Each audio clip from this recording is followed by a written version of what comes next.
Chapter 22 of Psychopomp Drive.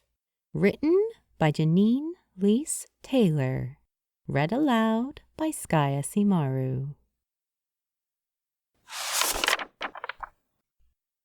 Chapter 22 Necromantion. The inner chambers of Psychopomp Drive sprawled outwards in all directions, lined with impossible fairy doors and windows, and stairs that climbed up to seemingly floating porches. The cave itself was painted with the imagery of thousands of religions past, lit up from below with unnatural orange lights, the shadows sharpened on every pointed angle, making the place appear expansive and wild, like something from a children's fairy story. The roof, miles over their heads, echoed with the conversations that carried from further downstream.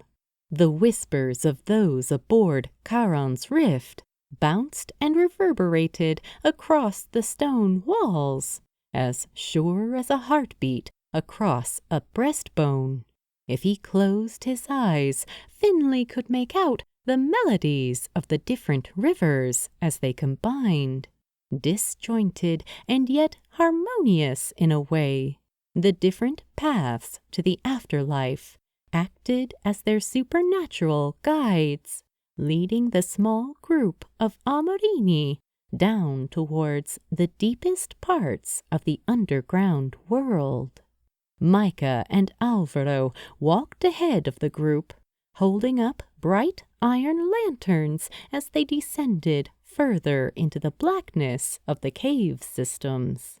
Sand shifted under their feet, falling between the cracks in the stone.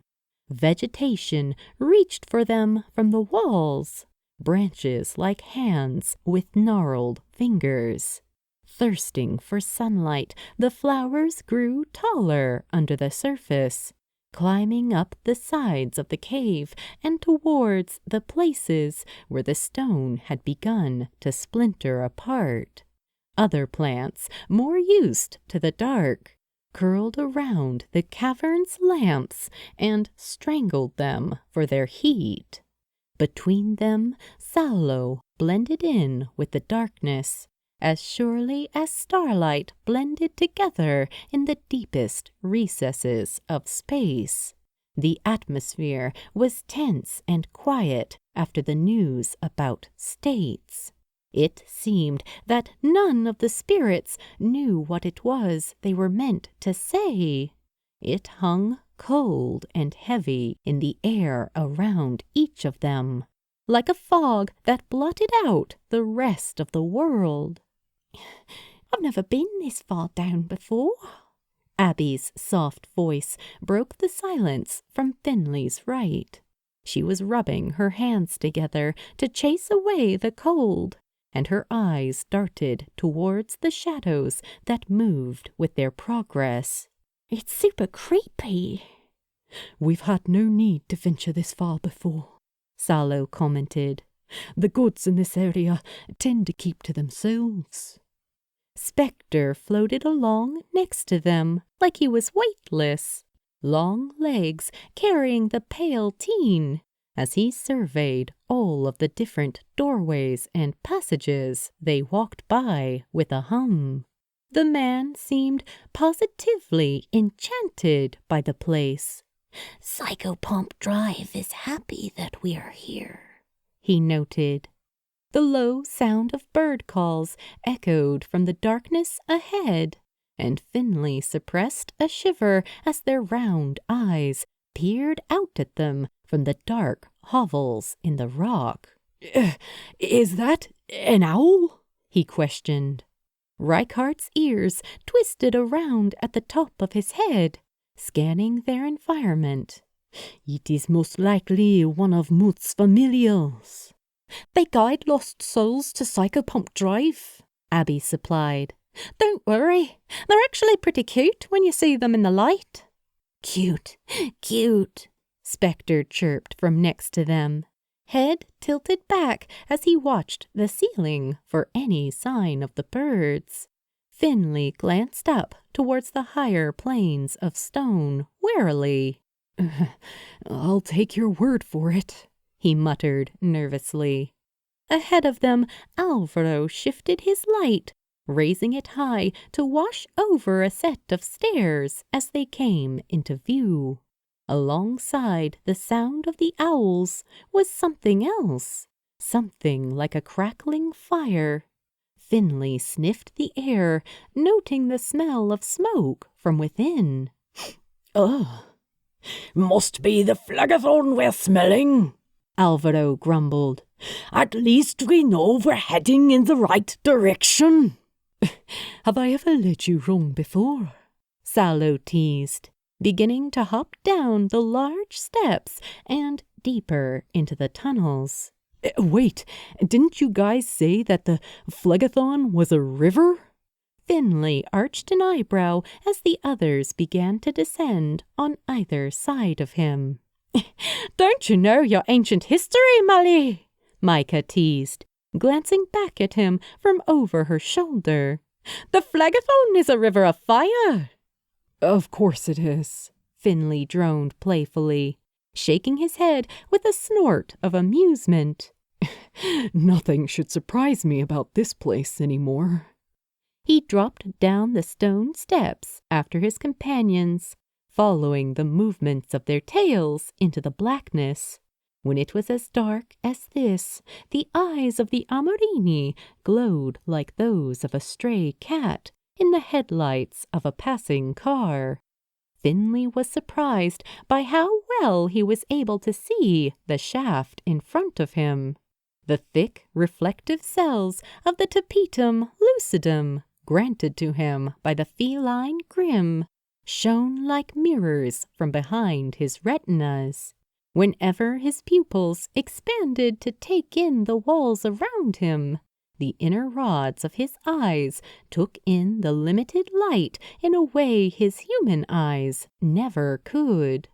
The snapping of the flames in the distance was a familiar sound that conjured up memories of cold winters cozied up with Thorn on a sofa in a cheap flat. Barely able to afford the cost of oil in those days, they had curled in front of the fire in their one shared sleeping bag, alternating between sleep and playful sex to keep them warm. The sight of the ambient glow on the cave walls was like seeing the contours of her dark skin on the walls of their first apartment. Finley had traced her curves with his fingertips when she was dozing, helped her to drift off when thoughts of the wakening world had proved to be too much. "What I wouldn't give to show you all of this, Thorn," he thought. "You would be so amazed at the other world that's been hiding around us all this time." He slowed his pace to match the other Amorini, tilting his head in Abby's direction. What's this goddess of silence like?" he asked, arching a dark eyebrow her way. "I'm guessing that she's not much of a talker." "Deatasita is one of the most powerful goddesses that reside here," Abby replied, her tail bouncing at her back to the same rhythm as her ponytail. "No one's ever seen her face, though. She wears a veil a lot of the time." "Why a veil?" Finley asked. He felt a weight bearing down on him as Alvaro slung a muscular arm around his shoulders. "Like a ghostly bride, Deatasita is said to wander the lower levels of Psychopomp Drive, wailing as she searches for her lost tongue," he said, grinning playfully as he leant closer, his tone conspiratory. "Longing to sing to her beloved husband just one last time." Just in front of them, Reichardt let out an amused snort. Ghost stories, really, grisonnant. Sallow chuckled and shook his head, and it was as though some of the heavy fog that was pressing down on them all was beginning to lift. The Swede's smile grew impossibly wide at their shared reaction, his graying mustache wriggling with his mirth. What's wrong with ghost stories? Reichardt twisted at the hip to offer the man a pointed look, indicating the group with the spread of his hands. We are ghosts, Alvi. The older spirit let out a barking laugh that rang through Finley's right ear. Oh, yeah, I never really thought of it like that. Reichardt released a fond-sounding sigh as Alvaro returned to his side and raised up his lantern. Let us save the philosophizing for after the crisis, shall we? He quipped. He followed the light as it washed over the side of the cavern, the amber glow making the river below sparkle. Ah, it looks like we have already reached the Lethe. Try not to listen to it for too long, Micah advised, turning her own light back on the group of spirits. The sound of the Lethe's waters can cause extreme bouts of drowsiness. We don't want anyone falling in. Finley raised himself up on his tiptoes to peer down into the murky waters below them, being careful not to lean on the wooden railing that served to separate the path from the river below. In the dim lighting, it almost looked purple. A delicate mist traveled over its surface, swirling in the air with the moving currents. He let out a surprised yelp as a hand gripped his tail and yanked him backwards. He blushed at the scrutinizing look that Reichardt was giving him, shrinking slightly as he let out a nervous laugh. Sorry, just curious. You do realize what they say about curiosity and cats, don't you? Sallow said, raising a dark, knowing eyebrow as he passed by next to him. La curiosité est toujours punie, Reichardt supplied. Finley's ears flickered at the sound of the man's native tongue. I'll be more careful, he promised, holding up his hands in mock surrender. The rivers of the dead are not to be trifled with, Sallow warned as he hopped up to rest on Reichardt's high shoulders. When we reach Cocytus and Phlegethon, you must be careful to avoid touching them. Falling in won't kill a spirit, but it will trap you there permanently. Finley swallowed as Alvaro looked back at them, shaking the lantern to make the lights bounce. Lay off the imp, you two. He was only having a little peek. Reichardt adjusted his glasses on the bridge of his nose, releasing a soft sigh. My apologies, Finley, he breathed. I do not mean to be overprotective. Except we've already lost one of us. Don't worry, Finley answered. I totally get it, Reich. I'll try to keep all limbs inside the vehicle from now on. Merci, Finley. Falling in behind their feline leader, the Amarini noted that the stone path here was well maintained, brushed to a natural shine. Flowers lined the sides obediently, forming a barrier where they hugged the wooden railings on both sides of the pathway. Finley noticed the changes in the air first as they descended.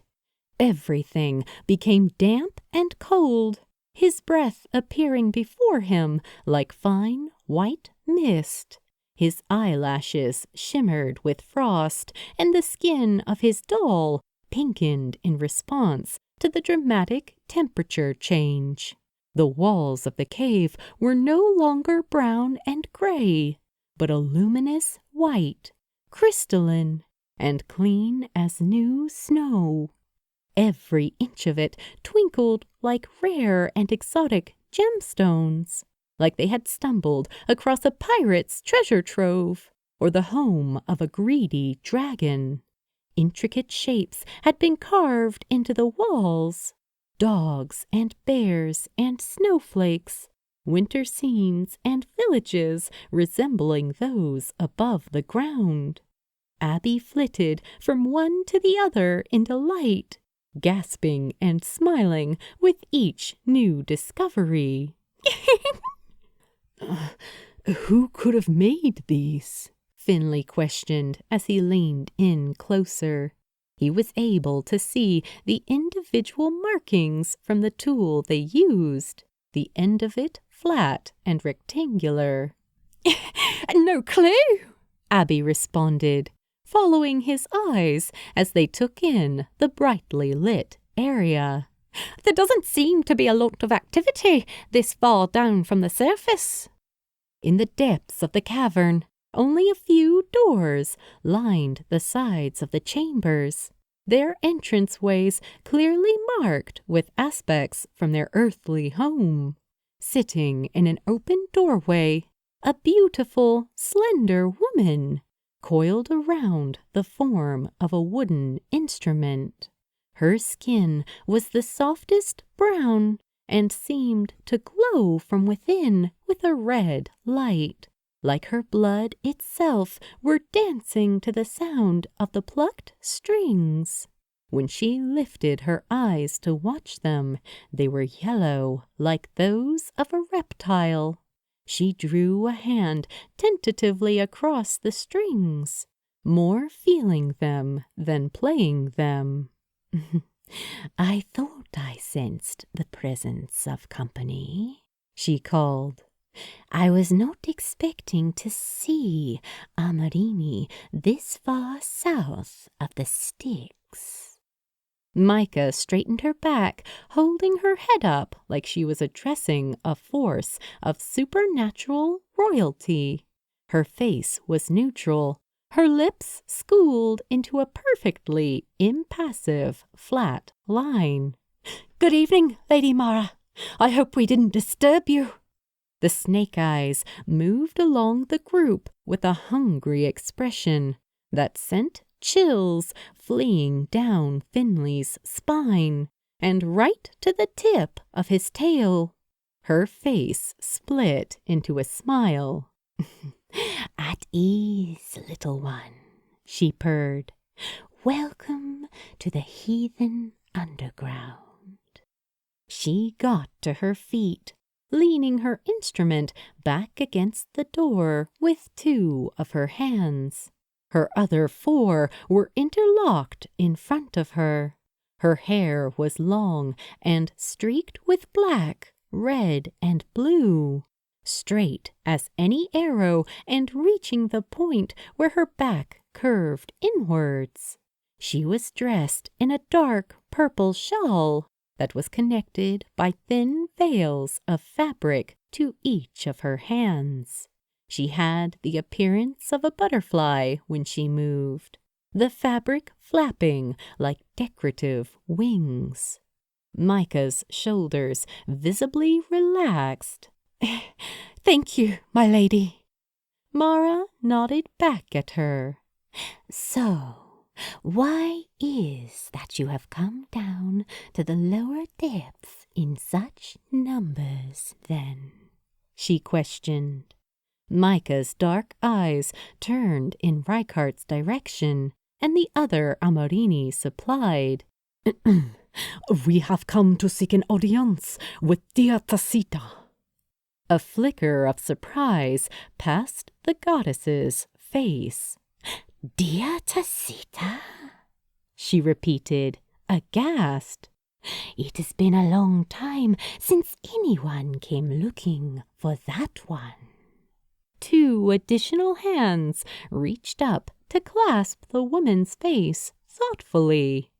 Why would you need to speak to her specifically?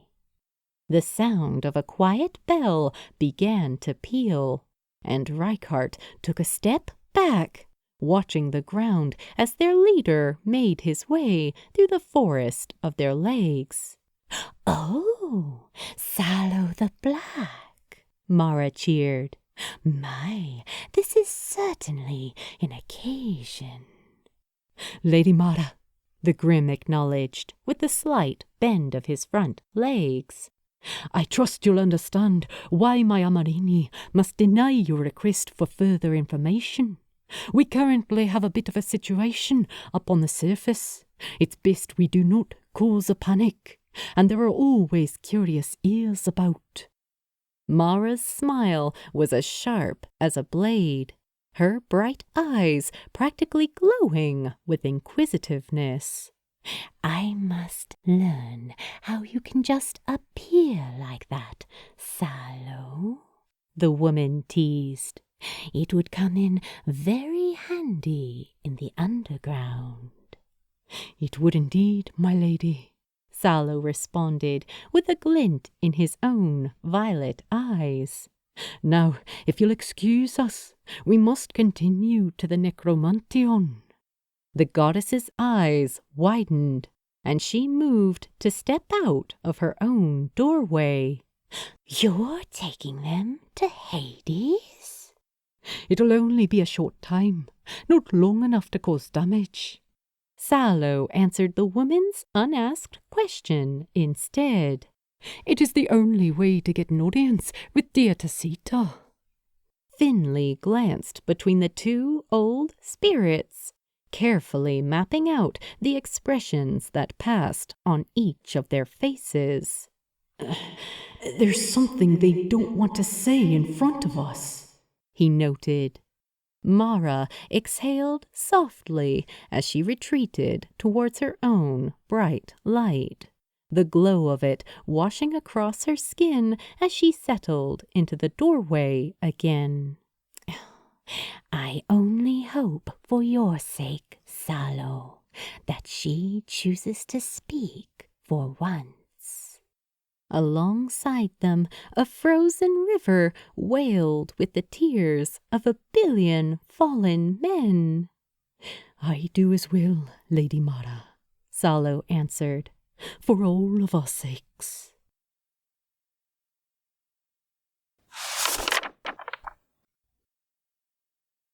The smell of sulfur was putrid, like ripe socks and rotten eggs, and it sank into every inhale, every crease of clothing. Finley held his breath as much as he could, cupping a hand across his mouth and nose as they walked. They could barely see the outline of the cat-like Grim ahead of them in the darkness, so black was his shiny fur. Micah and Alvaro followed behind him, occasionally looking back to make sure the others were still there to follow them, like the fates of ancient Greece preying on the doubt of Orpheus as he led his beloved Eurydice to the surface. After a few 100 meters, they no longer required their lamplight to see the path. The flames of the Phlegethon River burned brightly, the air blurring with rough haze and smoke. The fires danced and swayed in the breeze that joined them in the chamber, never once threatening to go out, but instead reveling in the challenge and growing only hotter. Like trick candles on a child's birthday cake, the fire sparked and flared to life with a wildness that felt mischievous and alive. "It's a cleansing fire," Scrappy explained as they passed it by. The glow of it made the spirit's dark skin shine like amber, brightening the hues of blue in the pattern of their shaved head. It supposedly takes the sins that you've committed in life and burns them away so that you can join your family in the afterlife. Finley could already feel the itch of the heat on the skin of his doll. It was turning red, growing irritated, even several meters away from it. What happens to the bad spirits that come through here? He asked. Scrappy's expression darkened. They burn away completely, they answered. There is no rest for the wicked here, Spectre supplied, his voice as haunting as a breeze through dead leaves. Overhead, the gentle sound of the owls blended with the natural rhythm of the river. There was a throbbing pulse, a heartbeat, that grew louder and louder the closer they came to the bottom. This part of the heathen underground, as Mara had affectionately dubbed it, was barren and empty. The walls were like reddened granite and chalk. The floors under their feet littered with the belongings of other spirits that had come this way. Judging by the sheer volume of cobwebs covering the items, it had been a very long time since this place had seen visitors. Finley knelt to grasp a helmet with both hands, bringing it closer to his face. It was Roman, he reckoned, with golden plating and a plume of crimson feathers on the top. As he ran his palm across the side of it, thick black layers of dust came away on his skin. How long did Mara say it has been since anyone came to see Dia Tacita? Abby leaned over his shoulder, her face reflected in the shiny surface of the helmet. I'm guessing it was a long time ago, she breathed. That thing looks like the real deal to me. Reichardt ran a hand through his gelled black hair anxiously. Salo, he said, his voice soft but showing the telltale signs of his worry. Do you really think that her magic can help us fight against Maka, even with all of this new power that she has amassed? The dark form of the cat materialized in front of them, his fur almost red in the firelight. In his eyes, all human lore and experience blended together in the infinite purple of the galaxies. It is the only choice we have, he replied. Spectre hovered on the edge of the group, fidgeting nervously with the bottom of his plain black undershirt. His eyes glowed with purple radiance, casting light that even the flames of Phlegethon would envy. He's scared, he noted. Finley let his eyes take in the face of the grim that led them there, and he realized in an instant that those words were true. Salo was terrified.